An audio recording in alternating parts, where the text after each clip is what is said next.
go. So it's a great pleasure to introduce today's distinguished lecture speaker, Milind Tambe. Milind is the Gordon McKay Professor of Computer Science at Harvard. He's also Principal Scientist and Director for AI for Social Good at Google Research. Milind works at multi-agent reasoning and AI and applications for societal benefits. He developed systems that have led to real-world impact in public health, public safety, and wildlife conservation. I first got to know Milind through his pioneering work on stackable security games, which have been deployed by federal air marshals and airport security, U.S. Coast Guard, and other places. He's applied to basically problems of effectively allocating resources in all sorts of settings. Milind is recipient of the AAAI Award for Artificial Intelligence for the Benefit of Humanity, the AAAI Feigenbaum Prize, the H. John McCarthy Award, and many other major awards and commendations, including from the U.S. Coast Guard and Federal Air Marshal Service. He's also a fellow of AAAI and ACM, and welcome, Milind. Okay, well, thank you so much for inviting me, and it's really a great pleasure to be here. So as I said, I guess the topic of my presentation is generative AI for global social impact. And so over the past 20 years, my team and I have been focused on advancing AI for social impact, focusing on topics of public health, conservation, and public safety and security, with a key challenge of how to optimize our limited intervention resources. And for the sake of this talk, it's important to give you a quick overview of some of our previous work, hits and misses. And so going on with the first, how we got into this area, this was after the 9/11 terrorist attacks on the United States and terrorist attacks around the world. And at that time, we focused on AI for public safety. So our key contribution here was the model called stackable security games, and we built this model, and algorithms based on this model were then adopted by security agencies in the United States, the U.S. Coast Guard, the Federal Air Marshals, and others. They used these algorithms for over 10 years, the software. Concrete example is indeed what Avram mentioned, which is work with the U.S. Federal Air Marshal Service. So if after 2009, if you were on a U.S. air carrier international flight, United, Delta, American, etc., there was an air marshal or not on your flight, it would be our software that may have likely decided that. So it was rewarding to see afterwards some risk analysts who came in and said with cost-benefit analysis that the cost savings to the government may be in tens of millions of dollars. So that was great. Next, we turned to wildlife conservation. Here the problem is large conservation areas to protect limited number of ranger resources. Concrete example is work we've done in Uganda and Cambodia, where harnessing past poaching data, we are able to predict when poachers set traps or snares. For the past several years, have removed thousands of these snares, potentially saving endangered wildlife. And the model here is green security games, which combines machine learning and game theory. Next, we turn to AI for public health, large populations to serve limited number of public health resources. Concrete example is work we did in Los Angeles with youth experiencing homelessness. Harnessing the social networks of these youth, we are able to show that our influence maximization algorithms are far more effective in spreading HIV information and reducing HIV risk behaviors. So we are very grateful for all these opportunities to show use of AI for social impact. But there have been consistent deployment challenges. And these are due to various gaps, and I'll come to those next. So the first is this human AI alignment gap. This is a picture of me with my former PhD student, Manish Jain. This is about 20 years ago, right around the time when the air marshals had told us to strategically assign air marshals to flights. This picture is in front of Memorial to 9/11 victims in the Federal Air Marshals building.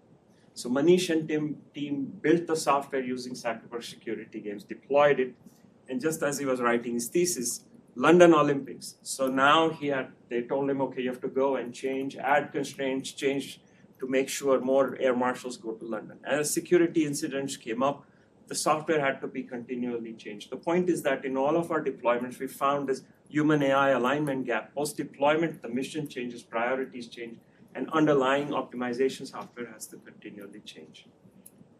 Next is this policy synthesis gap. This is a picture of me with my former PhD student, Fei Fang. This is about more than 10 years ago. This is in a forest in Malaysia. Fei is now a professor at Carnegie Mellon. Manish is at Google DeepMind. So the patrols we were generating for rangers in Malaysia, smart shortest path patrols, were just not working. And in a phone call, we got to a point where we asked them, isn't the shortest distance between 2 points in Malaysia a straight line? And they said, come patrol with us and you'll find out. So we patrolled for a day, and suddenly, at the end of the day, totally exhausted, in a densely forested, hilly region, the shortest path algorithms don't work. There's just too many obstacles, thorny bushes. You have to walk along ridge lines and riverbeds. And this explores the combinatorial space that you have to deal with in generating policies. And then there's the observational scarcity gap or data gap. This is a picture of my former PhD student, Brian Wilder. This is about 8 years ago. He's in front of Safe Place for Youth, a homeless shelter in Los Angeles where he volunteered. Yes, the homeless shelters wanted us to figure out who are the key influencers in their social network of these youth, except there's no data on the social network. So Brian in his thesis had to deal with how to deal with this data gap. The point is that these gaps, this deployment bottleneck has been with us as long as we've been involved with this AI for social impact. And they span the entire range of the data to deployment pipeline. So in AI for social impact, we often start with the data that we have. Machine learning then comes in to learn behavior parameters. For example, how will poachers react to our patrols? And next, we optimize to come up with the right kind of patrol strategy. And then finally, we deploy. The human AI alignment gap deals with the problems post-deployment in terms of the gap that opens up with the requirements versus what the deployment was. The observational scarcity gap, the fact that there is lack of data. And the policy synthesis gap, that generating these policies is dealing with this combinatorial space is hard. So the main point of this presentation is that generative and agentic AI can help us address this deployment gap. Specifically, LLM agents can translate human nonprofit commands, preferences into code, and therefore help us address the human AI alignment gap. And diffusion models can come in, help us as data generators to deal with this observational scarcity gap. These generative models form a layer on top, so the underlying social impact of optimization is still delivered by traditional optimization engines. But it's at the top that these generative models come in and help us address these gaps and address the deployment bottleneck. So in the rest of this presentation, I'm super thrilled to share with you our recent work, both at the base level and the meta level. Base level is important. Without that, there wouldn't be a meta level. So I'll present two recent projects. One is AI and bandits for maternal health. This is work with the world's two largest mobile maternal health programs in India. And then next, I'll talk about maternal health projects in Africa that are ongoing. I then also cover our work of AI and network interventions for HIV/AIDS prevention. And this is one of the first programs to really use AI for HIV testing. This is in South Africa. But then along the way, I'll introduce these LLM agents to address the human AI alignment gap and diffusion models to address the data gap. I've been very fortunate to have worked with very talented PhD students and postdocs, same as Avram. And I wanted to give credit to them. So the person who's worked on the project, you'll see their picture in the top right-hand corner of the slide on which their work is shown. Okay, so let's get going with the first one. Maternal health crisis is what motivates us in the first project. So the UN Sustainable Development Goals is that by year 2030, the maternal mortality ratio, mothers dying during childbirth, should be below 70 per 100,000 live births. Where we are today, the dashed line is the UN target. Western Europe and United States below the UN target. But across the world, if you see on average, the numbers are almost more than double than the UN target. In India, the numbers are rapidly declining, but still higher than the UN target, and that will be the focus of the presentation today. However, this is a global problem. Even in the United States, this is the numbers are almost 8 to 10 times worse than what they are in Western Europe. And so we've been very fortunate in India to have worked with Arman, a non-profit that works with more than 40 million mothers. And an added benefit of working with Arman is that it's a Mumbai-based organization. I grew up in Mumbai, and therefore an opportunity to contribute to the important work they do in that city. So the first problem they asked us to focus on is this M-Mitra mobile health program. This is a program for new and expecting mothers. Mothers register in the program, and from the time they register to the baby being 1 year old, every week the mother will get a 2-minute audio health message. Something like this. This is a small snippet of an audio message. For you and your baby to be strong, you need lots of iron. Iron-rich foods include meat, jaggery, and leafy green vegetables. It's a small snippet of a 2-minute long audio message. The message is delivered in the local language, Marathi, Hindi, Gujarati, etc., in a sing-song manner. There's 141 voice messages once per week that get delivered, and over 3.6 million women have benefited from this program.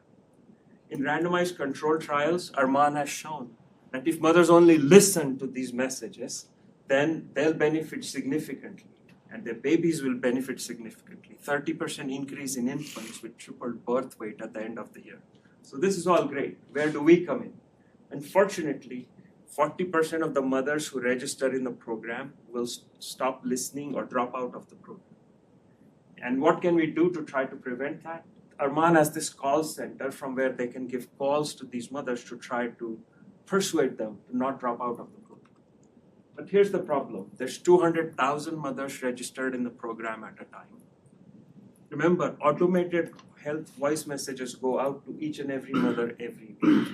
But from the call center, we can only call 1,000 of these mothers to persuade them to keep listening. The question is which 1,000 out of the 200,000 so as to maximize the total number of health messages that are listened to. And one big challenge is that the beneficiaries, these mothers, will keep changing their state of listening and non-listening. To make this very concrete, consider a very simplified example. 5 mothers in the care of this call center, 3 shown in red have not listened to a health message last week, 2 shown in green have. And in this simple case, we just have a budget of 2 calls. So supposing we call the first 2 mothers shown in red, expecting there'll be 4 mothers in green at the end of the week. What we may end up with, though, is only 2 mothers in green, because a call may not change a beneficiary state, and beneficiaries may change state on their own. Supposing now, again, with a budget of 2, you have to decide who to call. You call the 2 mothers who are shown in red, expecting 4 in green, but you may end up with nobody in green. The point is that it is difficult to choose who to prioritize. The only thing you know about them is whether they listened or not to these messages. We have their features. I'll come to that. And so we turn to these restless bandits to prioritize K of n mothers. For those who may not be familiar with restless bandits, each mother here is modeled via a Markov decision process. So basically, a mother might be in a bad state. She has not listened to a voice message last week, or a good state. She has listened. We can take an action to call this mother via service call or not. And there's transition probabilities that give us represent their behavior. So if the mother is in a bad state and we give a service call, the probability of going to a good state is 0.8. But if we don't, the probability drops to 0.8. We also have to decide rewards, and here we decide that if the mother goes to a good state, reward of 1. If the mother remains in a bad state, reward of 2. In reality, we have 200,000 of these MDPs, 200,000 arms, and we have to choose top 1,000. So we have to come up with a policy of choosing top 1,000 and choose K policy so that we push as many mothers as possible into the good state, because good state is what we see. Now this is a P-space hard problem. The normal way that this gets solved in the literature is by computing what's called the Whittle index to rank these mothers. And informally, Whittle index is what's the expected benefit of giving a service call to this mother. And so based on this Whittle index, we can rank all the 200,000 mothers and then pick the top 1,000 and give them a call. But this requires us to know the transition probabilities of each mother. And so we don't have that for a new mother who walks in, but we have a lot of data from the past or sufficient amount of data to try to learn something. For each mother who went through this program in the past, we have features like age, income, education, and behaviors. Mother was in a bad state, service called bad state. Bad state, service called good state, etc. So we can learn a mapping from the mother's features to transition probability. So if a new mother walks in, we know that if age was 26, income was 5,000, education 8th grade, transition probability is 0.3. So based on this now, we can learn the transition probabilities, choose, compute a Whittle index, and choose the top 1,000 mothers to follow. Now it's time to test it in the field. And so we ran a study with 23,000 mothers in the field, divided into 3 groups: restless bandit group, round robin group, current standard of care. Remember, each mother each week always got a voice message. What changed is who got a service call. We called 225 mothers per week for 7 weeks. That's pulling 225 arms per week.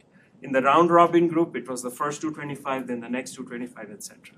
In the restless bandit group, it was the 225 mothers with the highest Whittle index. And in the current standard of care group, no one was called because that is the current standard. Now we want to know how many more messages were listened to in each group compared to the current standard of care. And here's what we find. Along the x-axis here is number of weeks. Along the y-axis is cumulatively how many more messages are listened to over the current standard of care. And what we find is that with the round robin group, there's hardly any improvement over current standard of care. But with the restless bandit group, more than 600 messages are listened to over the current standard of care. So the point is that if you call these mothers at random or round robin, there's hardly any improvement. But if we need to optimize, and restless bandit gives us a way to optimize who to give a service call to. And we can show here that the restless bandit cut the drop-off rate by over 30%. Why do you think the round robin goes down? This is over the current standard of care, and Sure, this that's is no not. call, right? That's no call. Yeah. But this is not. It turns out this is not statistically significant. So it's just, yeah. So as a brief aside here, I mean, we published this paper in AAAI 22. Then somebody in the statistics department told us your statistical significance results were all wrong. It's not the right test to run. But you are fortunately on the conservative side, so you're safe. But we have a better solution. So there's a lot more that needed to be done to get this all right.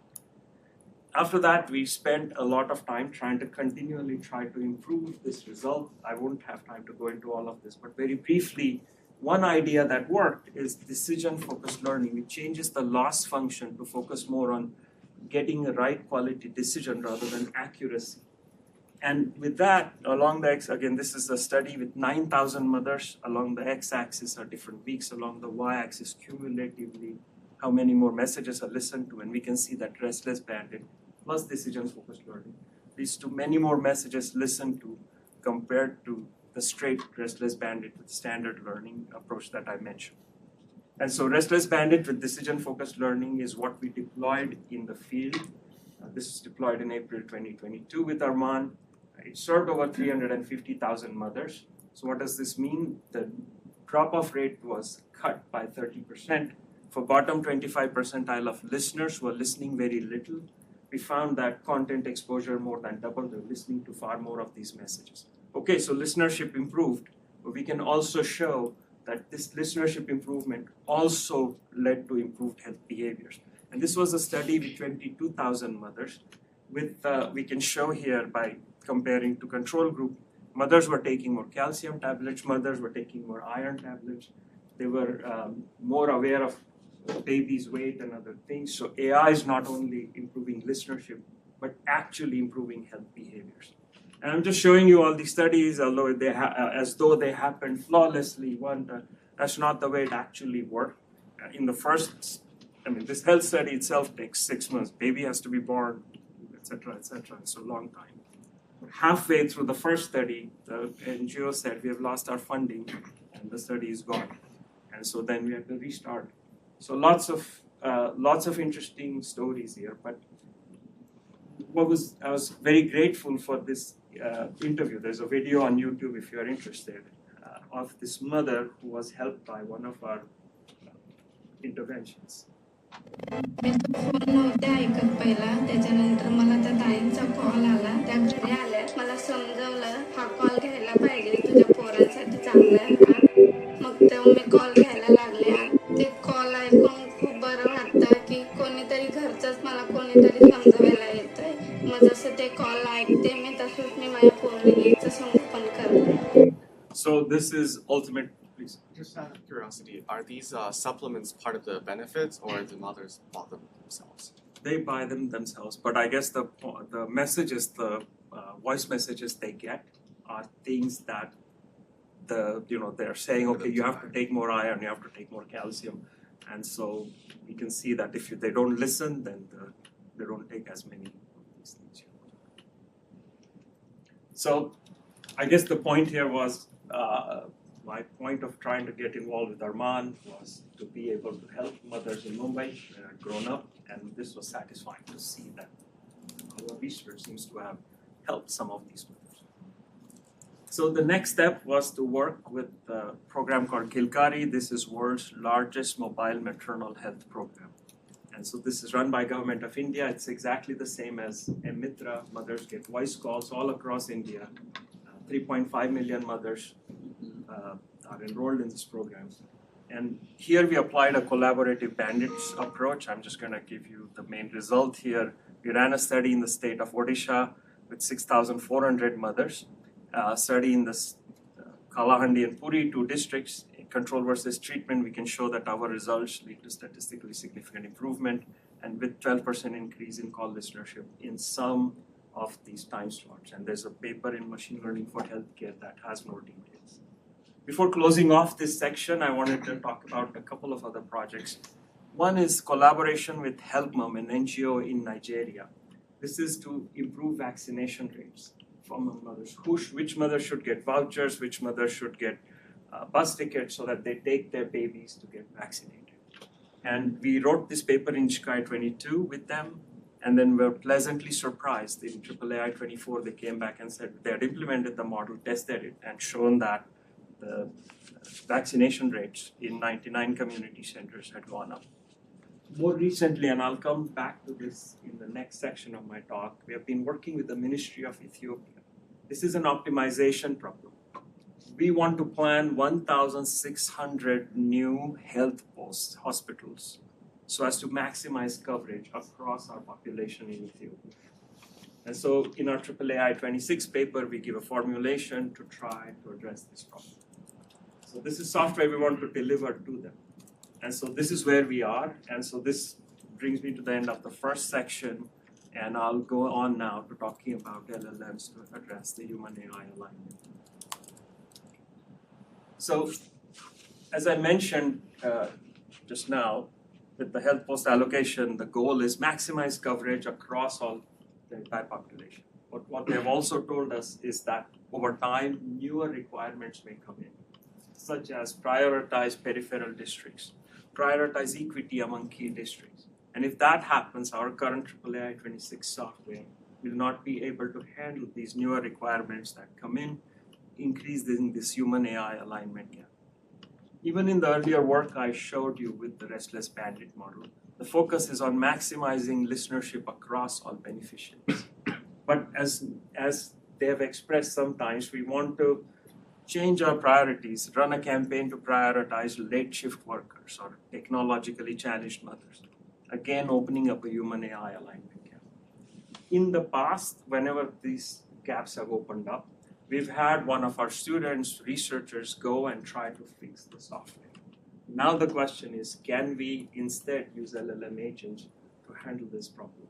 So essentially, if you think of it, it's like vibe coding for nonprofits. And so I'm going to go through a simplified example of how this may be accomplished. So in the past, as I mentioned with Arman, with the maternal health, the way we achieved this human-AI alignment was to hand design a reward function, saying that we have a reward of 1 if the mother is in a good state, 0 if the mother is in a bad state. And this achieves the policy goal of maximizing listenership across all beneficiaries. And this is what we do. We'll call this the base reward function. The reward of being in state S is the state itself, because good is state 1 and bad is state 0. But now supposing we get this newer preference, slightly prioritized low-income beneficiaries. Question is how to modify this base reward to ensure continued human utility. And so here's where we think we want to insert an LLM agent. We'll call this a decision language agent. And this is going to sit at a meta level and change the reward function to continue to attain human AI alignment. And so the way to think, so to go on trying to explain this, the way to think about this, that we are faced with the multi-objective problem. There's the basic institutional goal of optimizing resources, but newer preferences come in for preferring low-income mothers. I'm going to use this simplified example. So our decision language agent has to somehow achieve this multi-objective optimization, and to that end, it wants to come to a point on the Pareto optimal frontier. To get into more details here, so before that, there's other work that looks at using LLMs to modify reward functions. The main novelty of our work is to really look at this from a multi-objective perspective, and we are looking at modifying rewards for a multi-agent system. So the way this is going to work in more detail is that to achieve this modification, this multi-objective optimization, first step is scalarization with weight lambda. So weighted scalarization is a well-known technique to enable convergence to Pareto optimal solution. The key contribution of our IIII 26 paper where we present this work is that we can now design a shaped reward where we essentially add an auxiliary reward to the base reward, where the auxiliary reward is based on the weight lambda. And we show that optimizing a single objective with the shaped reward allows us to solve the scalarized multi-objective problem.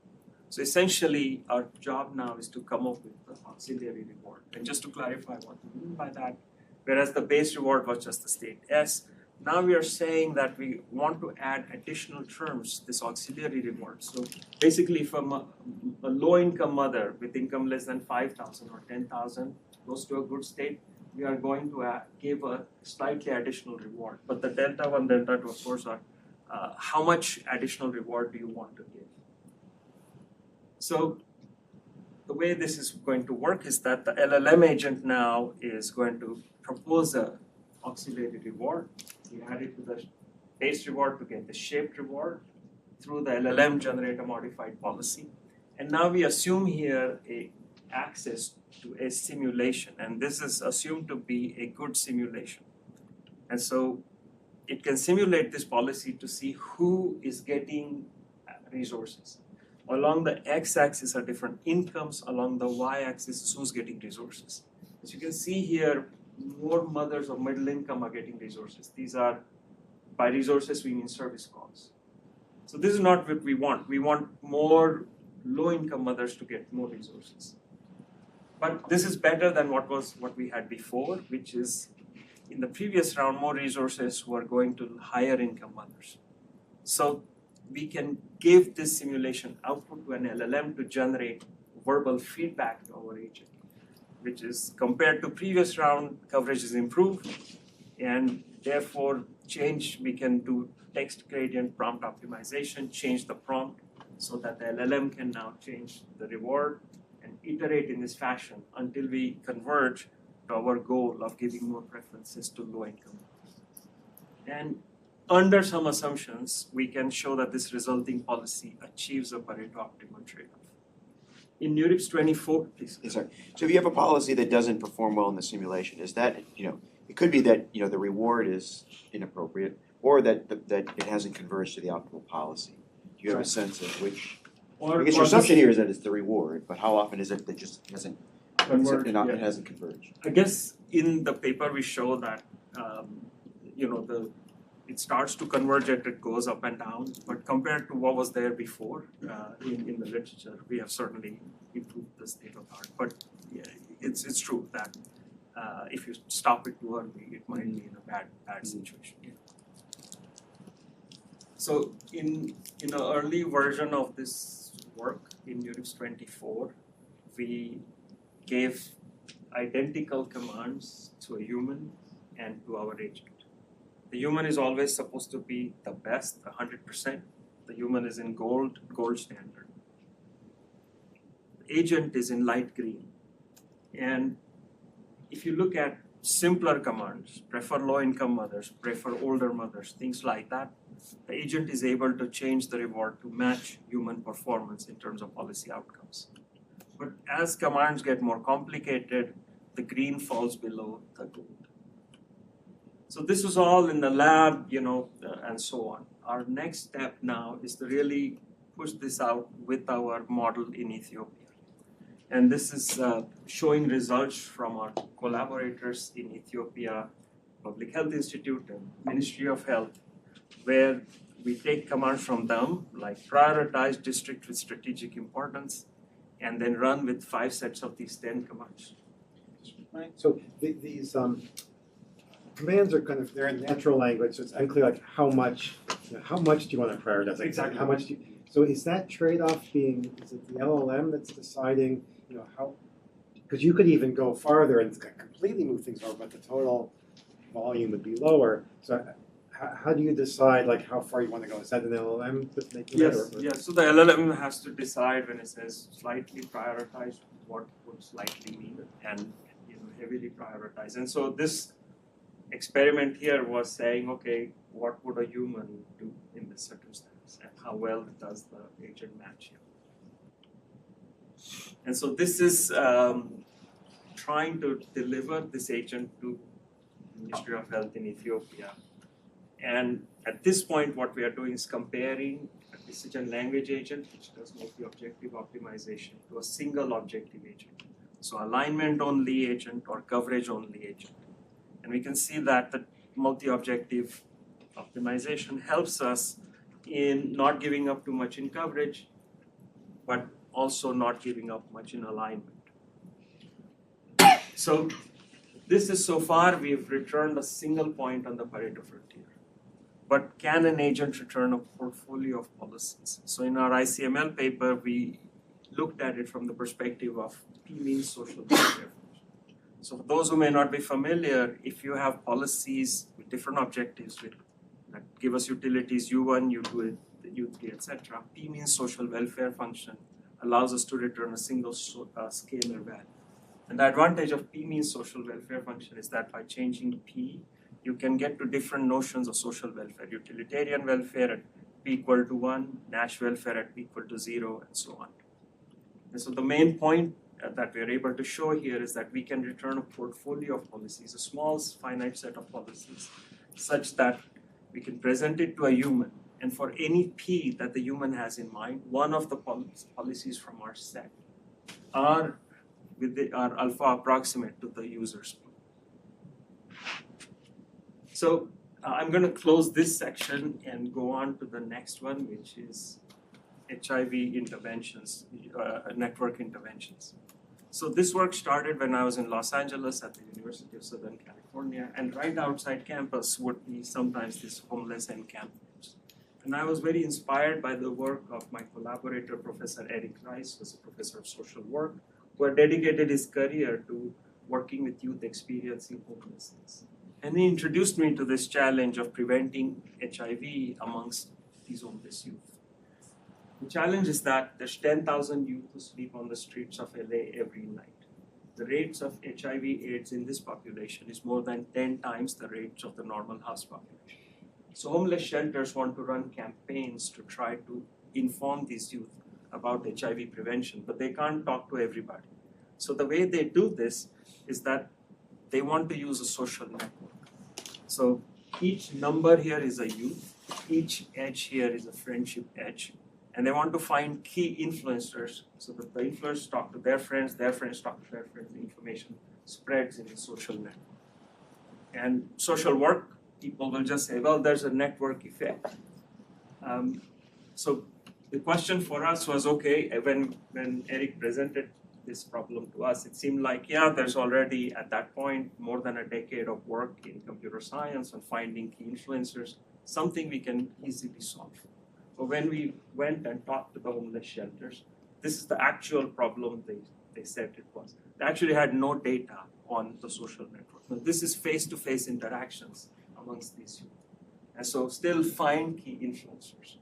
So in Brian Weiler's thesis, he proposed this idea of sampling a small fraction of the network. So you can't go and survey each of these youth, but you could survey 10% of the youth to get information on their social network. So can we cleverly sample a small fraction of the network such that when we find influencers based on this small sample, the amount of influence spread is similar to what you would get if you have the whole network. And so we built a system called Change based on this idea. And we did a study with 750 homeless youth in Los Angeles. And this is showing you at the end of 1 month in terms of reduction in condomless anal sex, which is one of the HIV risk behaviors. Change causes more than 30% reduction. Degree centrality, bring in the most popular youth, which is their traditional approach, makes no difference.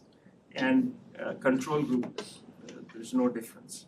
In our Journal of AIDS paper, we show that, okay, we followed these youth on for 3 months and so on. Degree centrality ultimately starts to have effect, but change is far faster in having this effect. And so that's important. So I presented this work at a workshop done by the World Health Organization and Gates Foundation, and they introduced to us a newer problem of HIV testing. And so the problem here is that, so we've changed from spreading information about HIV to HIV testing. And there's estimated 6 million people worldwide who do not know their HIV status. We would like to test them and find them,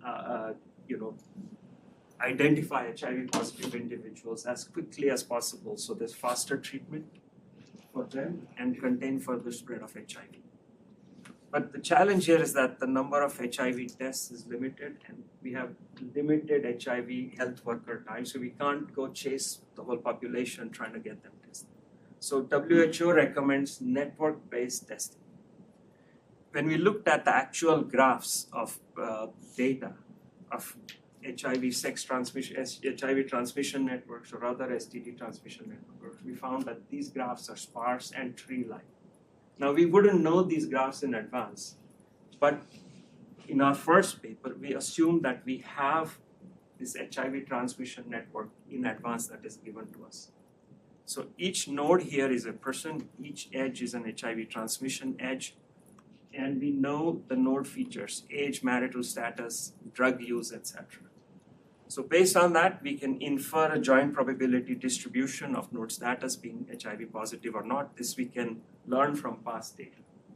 We assume a Markov property. So if you know the HIV status of node X1, node status of X3, X4, and X2 become independent of each other.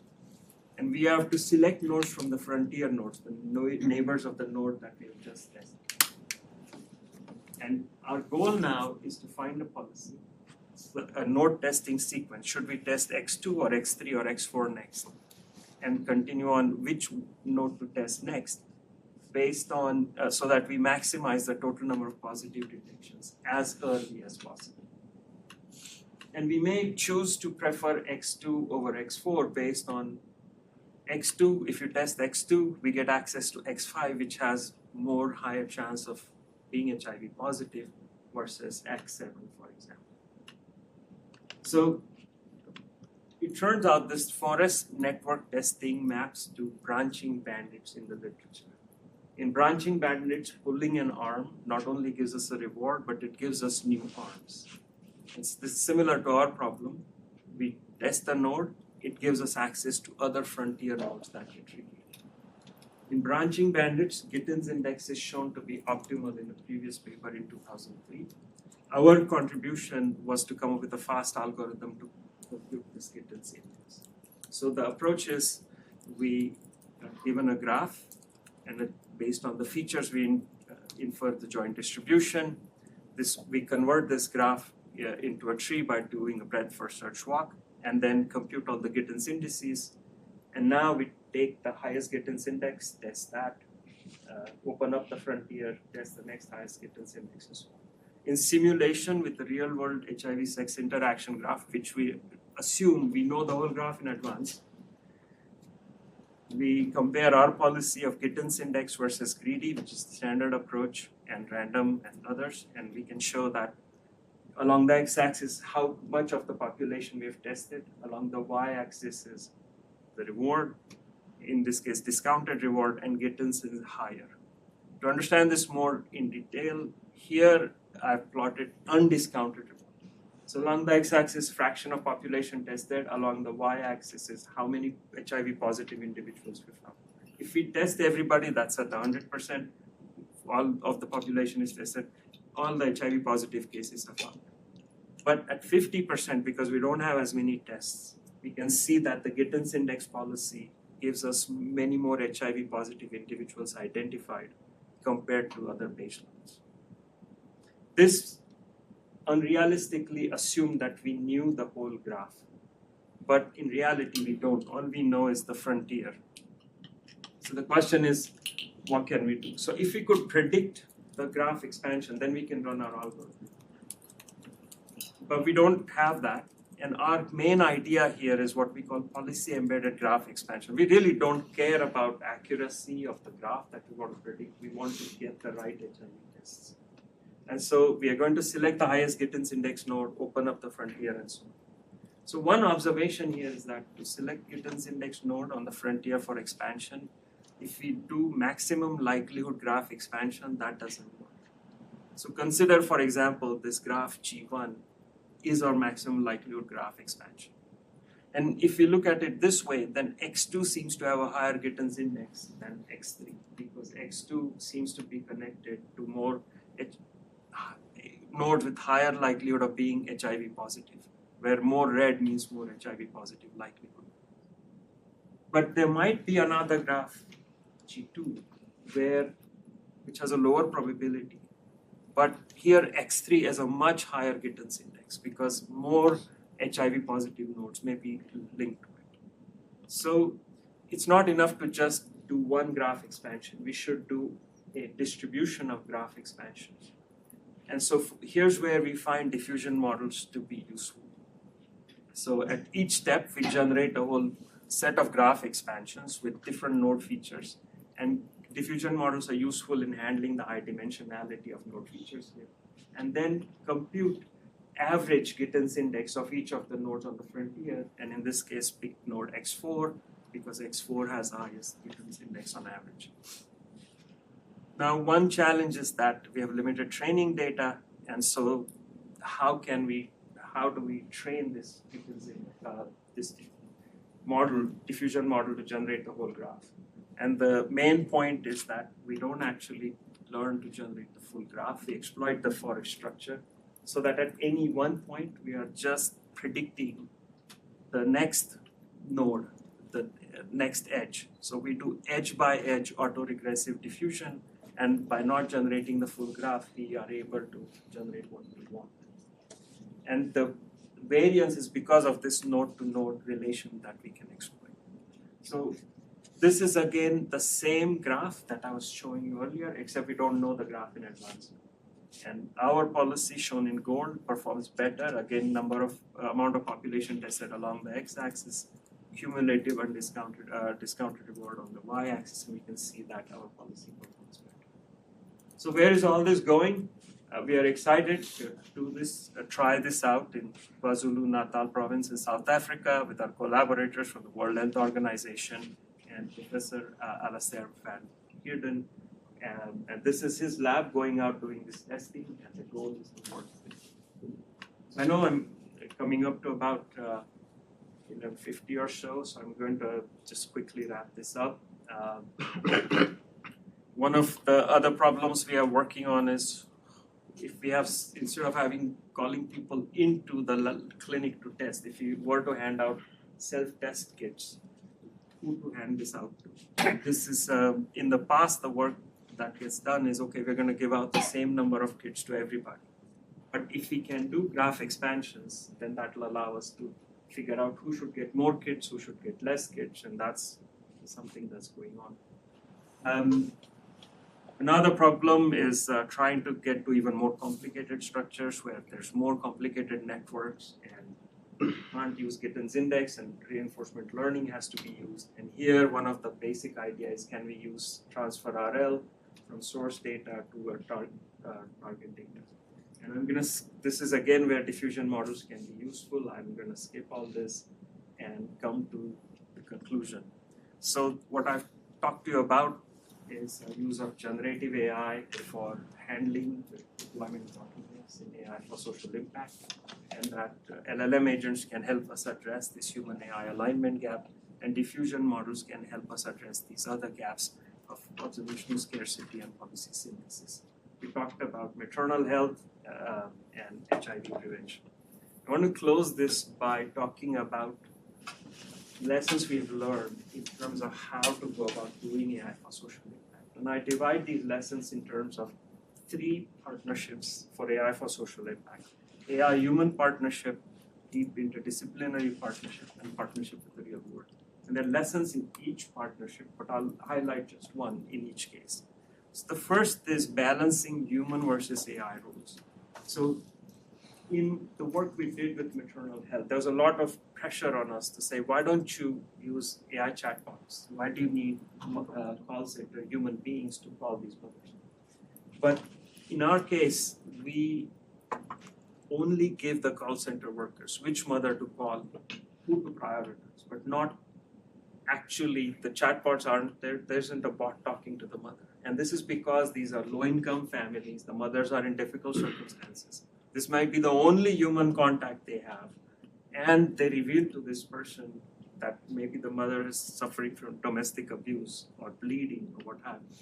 So having a human being there is important. And so this balancing human and AI roles is important. In terms of deep interdisciplinary partnership, we want to avoid helicopter science.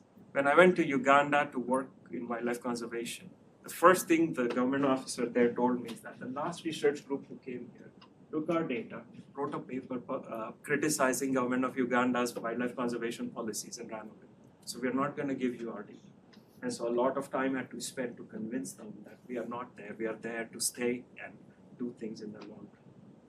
And finally, partnership with the real world. Even though we are supposed to be swimming in this world of big data, in AI for social impact, often the problem is low compute, low data, and low resources. And so a lot of the research really is handling these constraints. So with that, I am going to end my presentation, and I'm happy to take any questions you may have. Thank you for inviting me, and thank you all for being here. Thank you.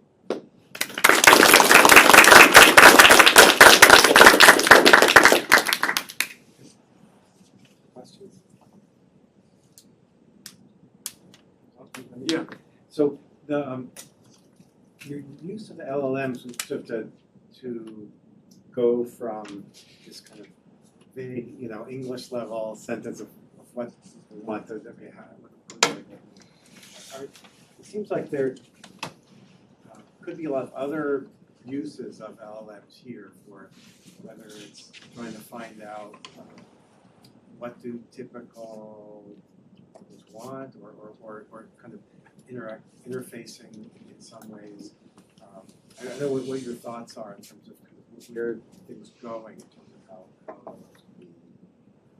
Yeah, I mean, we are exploring some other ideas. For example, one problem that we're working with our collaborator in the School of Public Health is in countries like Ethiopia, for example, they are saying, okay, there's certain EBP. I'm trying to remember the exact. Basically, minimum basic health services.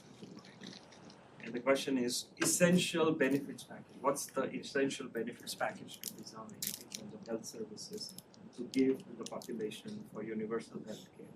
The paper has EBP and UHC and all of that stuff. So anyway, but the way they do it is to try to gather people or do these assemblies of people, and then they try to elicit from them what is important. But these kinds of things could now be scaled up with LLMs, where you can imagine that some of these preferences could be obtained by directly talking to LLMs and so on. So yeah, so certainly there's lots of situations that open up, but it's a very it has to be done very carefully to not insert things where this can be a problem. And so that's where the tricky thing comes in.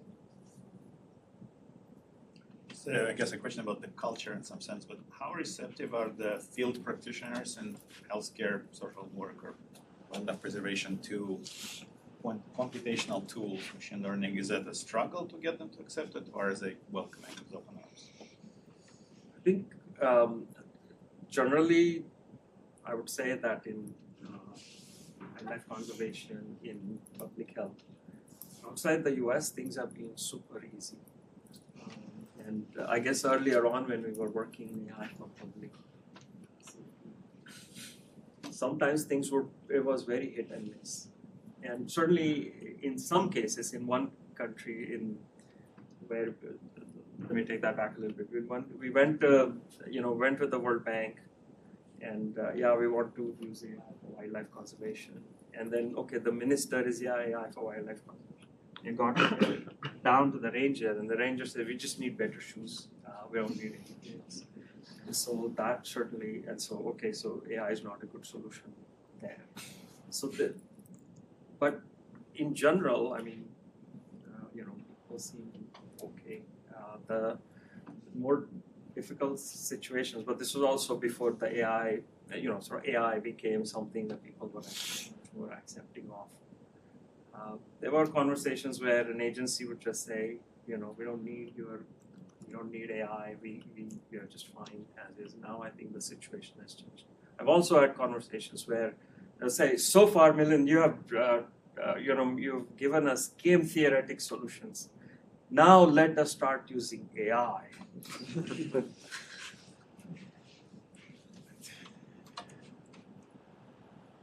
So are you guys usually identifying the project to work on and then figuring out the technique that fits it, or creating the technical framework first and then finding out what to apply? It's always problem first. Fortunately now we are in a position where NGOs will keep approaching. Previously that was not the case, and I would chase them, but now they come to me. And then, restless bandits is the right model, we'll go with that. In other cases, maybe, it's different kind of influence maximization. So whatever the problem requires, we will try to come up with the right solutions for that. And now we have, when people come to us, we have a list of 20 questions we have got after all of this, so that you have to answer these questions, and if you answer them in the right way, then we are a good fit. For example, you have data. Will there be government restrictions in your country to send data to Harvard? Will there be, if you develop an AI solution, will there be restrictions in testing it in the field? If we test it and it's successful, will you deploy it in the field? And so there's many more such questions. And if they say yes to all of this, great. But if they say, we can't share any data with you, we will not test your data in the field, etc., then we can't. One question. You're also at Google. Yes. And I'm just curious if you know any of the difference in terms of when the researcher have an idea about how a policy can be optimized. What's the difference between running like an A/B test in a corporate environment compared to a social good organization? Like, what's the difference? So fortunately at Google, my job is AI for social good. So it's exactly the same. And in fact, Harvard and Google reached an agreement, at least when we were working in India, that as long as it's work with nonprofits and everything is out in the public domain, that you can collaborate, you can work, everybody can work on the same problems and so on. And more recently, also my work is, it's all AI for social good. It's basically similar, except the scale can be bigger, and there are engineers who can help to develop the software. And it's a win-win if there's collaboration Within the industry, Yeah. the organization. Do you see, for example, when you work with industry, they are more generous with the budget, or they are more careful with the A/B test process, and you have to roll out a series of meetings that justify your idea before it goes to the market?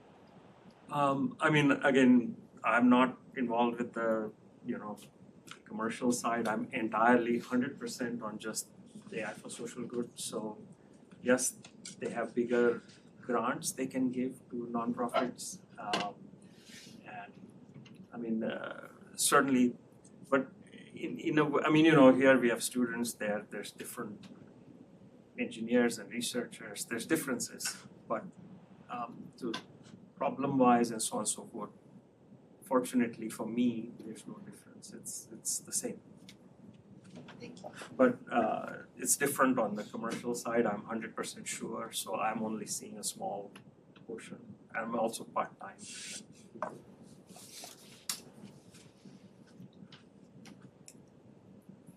Great, thank you very much. Thank you all.